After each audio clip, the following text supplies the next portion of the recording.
Hey yo, football fans, it's another great year. Fantasy football fiends, grab your beer. Giving you the best draft tips for your picks. Starts and sits to the waiver wire fix. From my drafts galore to stats that's hardcore. Triple F does it all, have y'all screaming more. So sit back, relax, let the experts prevail. JT Magnum, Siggy guns never fail. What's up, fantasy football fans? My name is JT Magnum. Welcome back to Fantasy Football Fiends Week 15 of our Stardom Sit-em show. This is crunch time. This is playoff time. This is when you guys need to win your games. It's when you got to find the right mix of players to put in. You already know to pretty much start your studs. You know, you've gotten this far. But if you're looking for the edge, if you have some injuries or something happened over the weekend, I'm here for you. This is what I'm here for. Once again, no text. You got to pay attention. You got to listen. I'm going to try to make this as fast as I can. A lot of people actually like the faster videos because they're not long and they're not dragged out, and you don't have to worry about anything. So I'm going to make this as fast as I can for you, all right? All right, let's get right into the injury report. There's a lot of big ones. Thomas Rawls was injured. He's done. He's on IR. TJ Yeldon, he's injured. I'm not sure what his situation is completely yet. They haven't really discussed it in full, but it looks like Denard Robinson might get the start this week. Andy Dalton, he's day to day. He's pretty much out. He probably won't return until the playoffs if he does return at all. Jonathan Stewart, I'm not sure about his injury yet. They said they're going to let us know on Wednesday. This is Tuesday that I'm recording this, so I don't know his situation yet. Tyler Eifert, he's been banged up as well. And LeGarrette Blount, he's been put on season-ending IR as well. Look for Brandon Bolden and James White to take over for New England.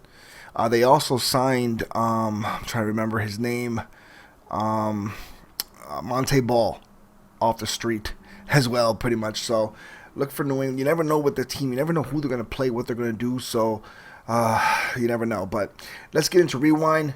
My best starts of the week, or my best start of the week, was Doug Baldwin last week. Another 3-touchdown game, 26.20 points.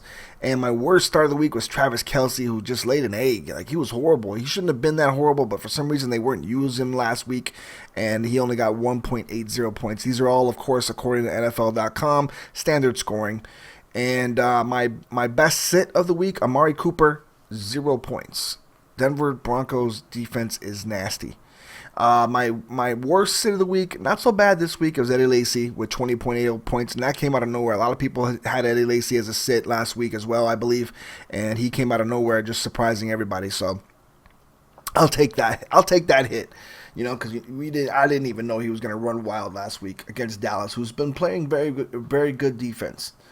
Let's get into the waiver wire, and we'll talk about these waiver wire picks. The first one's Denard Robinson, and I just talked about him. TJ Yeldon, we're not sure about his situation, but it looks like Denard Robinson most likely will get the start. You might want to pick him up if you can. He's got two very good games coming up, two games that he could basically run all over people with. So look for Denard Robinson. He's a pretty good stud too. He's a pretty underrated running back, and I like him. It just so happens that TJ Yeldon just happens to be a little better.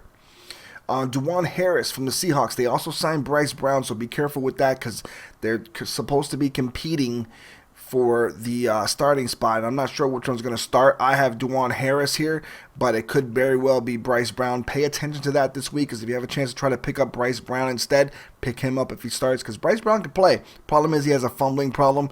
He's always had that since he was in Philadelphia, and then also Buffalo. So, just not sure about him. Cameron Artis-Payne. Here's a good one. The Jonathan Stewart's a little banged up. It looks to me, and this is what I think, it is going to be Fozzie Whitaker. He's more of a third down back. He can't be an every down back. Cameron Artis-Payne fits that role. He wasn't even dressed last week. But if Jonathan Stewart sits, look for Cameron Artis-Payne become the featured back in Carolina, and he could run. And they got a good matchup this week playing against the Giants. So Cameron Artis-Payne, if he plays this week, he might be a really good one. And I think, from what I hear, Jonathan Stewart is in a walking boot, and that doesn't bode well for him playing this week if you're in a walking boot on a Tuesday. So look for Cameron Artis-Payne to take over and run wild on the Giants. That could possibly happen this week because the Giants can't stop the run. So let's get into the starts. The starts of the week are Brock Osweiler at Pittsburgh, Matthew Stafford at New Orleans, and Brian Hoyer at Indianapolis. And let's talk Matthew Stafford. New Orleans Saints give up a lot of passing yards. They give up a lot of points to passers. Matthew Stafford's been okay as of late. He's been averaging pretty well points, pretty good, decent points as of late. But look for him to actually get a lot of yards passing and a lot of touchdown passes this week against that suspect Saints secondary that just can't stop anybody. And he's a guy that could put you over the edge, especially if you had an Andy Dalton. And he might be, available on the waiver wire. If you have an Andy Dalton, if you have somebody that's gotten hurt, or you have somebody with a really horrible matchup, this week, and you want to insert somebody that can get you those points to put you over the edge this week, Matthew Stafford's a good guy for you, especially Brock Osweiler as well at Pittsburgh. Pittsburgh's secondary is not very good. And running back starts. We got Jeremy Hill at San Francisco, David Johnson at Philadelphia, and Lamar Miller at San Diego. And we'll talk about the 49ers. They have been giving up rushing yards like crazy. They're third to last now against the run. They started the year off really well. Basically started the year off number one against the run almost, and now they're almost dead last. And they made Isaiah Correll look like he was Adrian Peterson. Isaiah Correll, who hasn't had a 100-yard rushing game in his career until last week. So look for Jeremy Hill to be the workhorse back in Cincinnati. And you might want to even start Giovanni Bernard. He might get a few catches and a few carries as well. The 49ers can't stop anybody. They do play better at home, but I don't see them shoring up that run defense enough. And Cincinnati's going to run the ball a lot, especially with A.J. McCarron. They're going to need to run some play action with him, and they're going to run the ball to establish that. So let's go with the wide receivers now. The wide receiver starts. Doug Baldwin again against Cleveland. Cleveland can't stop the pass. They did a good job against San Fran, but San Fran doesn't like to pass.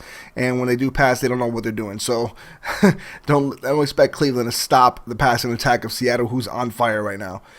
Ted Ginn Jr. and Golden Tate. And Golden Tate has been coming of age as of late. So does Ted Ginn Jr. He is crazy nasty, and Giants' pass defense is not good. The Giants' pass defense can be passed on. Their defense has been suspect all year long, and Ted Ginn Jr. has just been flying by people, and Cam Newton's not afraid to throw deep to him. So even though he's dropped some balls, he could have actually more touchdown passes or catches this year if he didn't drop so many balls. So look for Ted Ginn Jr., especially to put you over the edge, or Golden Tate, another guy that could, he's been on the waiver wire here and there because a lot of teams, a lot of people dropped him due to his, not being so productive.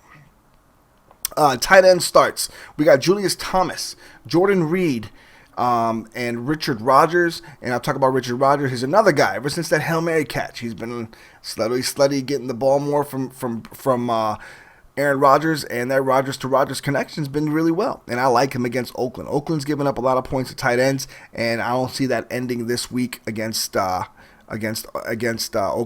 So let's go to the defensive starts. Bucks, the Bengals, and the Patriots. And I think the Patriots have a really good matchup in Tennessee.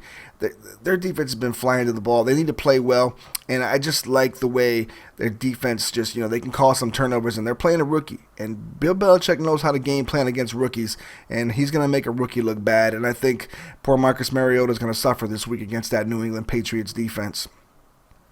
So let's get into the sit-em portion. The quarterbacks that I have for sits are they're going to blow your mind a little bit, but it's Ben Roethlisberger against that Denver defense that's just been making people look crazy stupid all year long.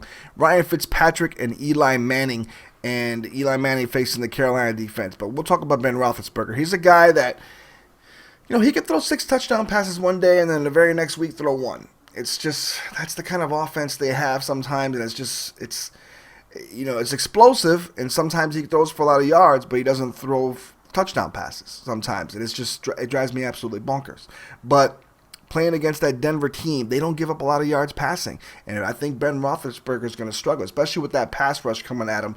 And Pittsburgh's offensive line, you got to remember, they have a makeshift offensive line right now. They're not fully healthy there, and Denver's defense is going to take advantage of that, and they're going to get to the quarterback, and they'll be able to jump some routes. And I know they have Antonio Brown, they have Martavis Bryant, they have Marcus Wheaton, they have weapons, but you can't get the ball to all of them when those receivers are covered, and I think Denver does a great job in coverage. So I don't like Ben Roethlisberger this week. If you have him, that's another guy, man. These are the 3 guys. If you've been riding them all year and you need to find a substitute, look at my starts and see if you can find a substitute there. Running backs. I have Darren McFadden, Ronnie Hillman, and Todd Gurley for sits this week. I know Todd Gurley is another one. He's a guy that people have been, they were riding him for a while, but going against the Tampa Bay defense. The Tampa Bay defense is really good against the run, especially as of late. The Jets have a really good defense, so Darren McFadden's going to have a hard time. And the Pittsburgh's run defense has been pretty stout, so Ronnie Hillman might have a pretty hard time this week as well.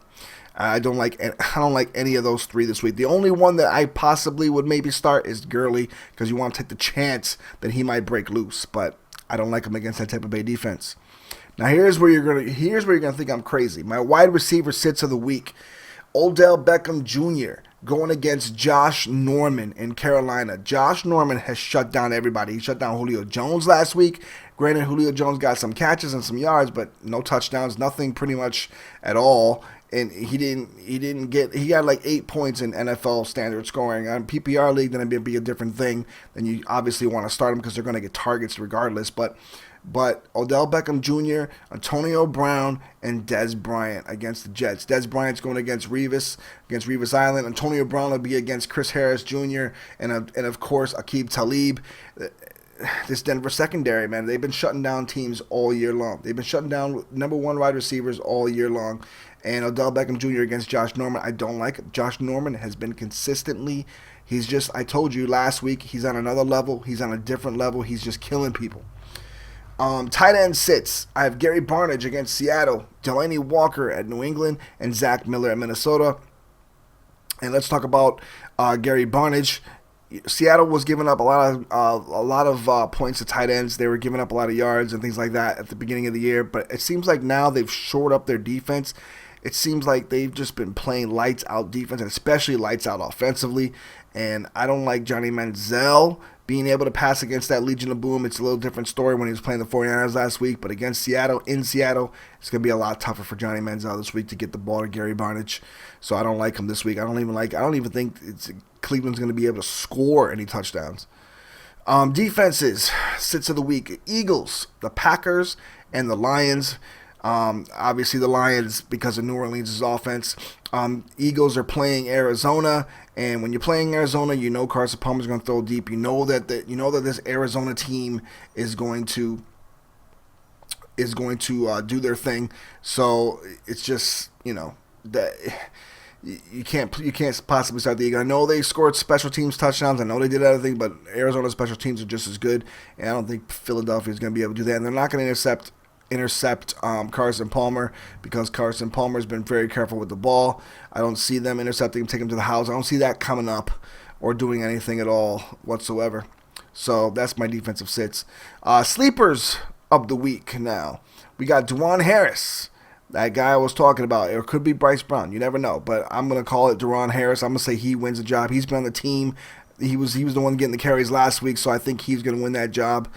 And James White versus Tennessee. We already talked about New England, but James White's going to be utilized in the pass game and run game. So I like those players that can do both, because Brady's going to deliver the ball, especially in those short yardage areas. He likes to go to running back. So I like him against Tennessee. And Marcus Wheaton. I picked Seth Roberts last week because the Broncos shut down wide receivers, at least the top two usually. And what happened? Michael Crabtree and Amari Cooper were held to 1 point total, I think, between the both of them for fantasy football, where Seth Roberts scored a touchdown for the Raiders. So look for Marcus Wheaton to get the bulk of the catches and the bulk of the yards, because Denver's going to be so all over Martavis Bryant and Antonio Brown. Marcus Wheaton is going to be the one that's going to be left open. So I like him going against that Denver Broncos team this week. So best of luck to you guys, week 15, your playoff weeks. I hope that I'm able to help you a lot. Keep messaging me on Twitter. Keep messaging me on here in the comment section. I'll do my best to get to everything. And yeah, I'll cut this. Like I said, I cut this video short. So good luck, best of luck, and win those fantasy playoffs. I'm in it. I'm top seed in my playoff in my fantasy football league. The other one I'm in. The other one I didn't make it. It sucks. I was one of the people. Tons of injuries. I tweeted out the picture of my lineup. People were laughing at me, and I was like, what do you want me to do?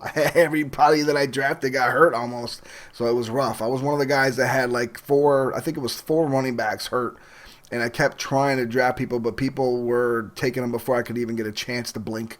So it was tough. it's tough, man. Fantasy football is not easy. You can't win them all, but I am first place in the other league, so it keeps my streak going of maybe if I win this league, it'll keep my streak going of consecutive years winning at least one league.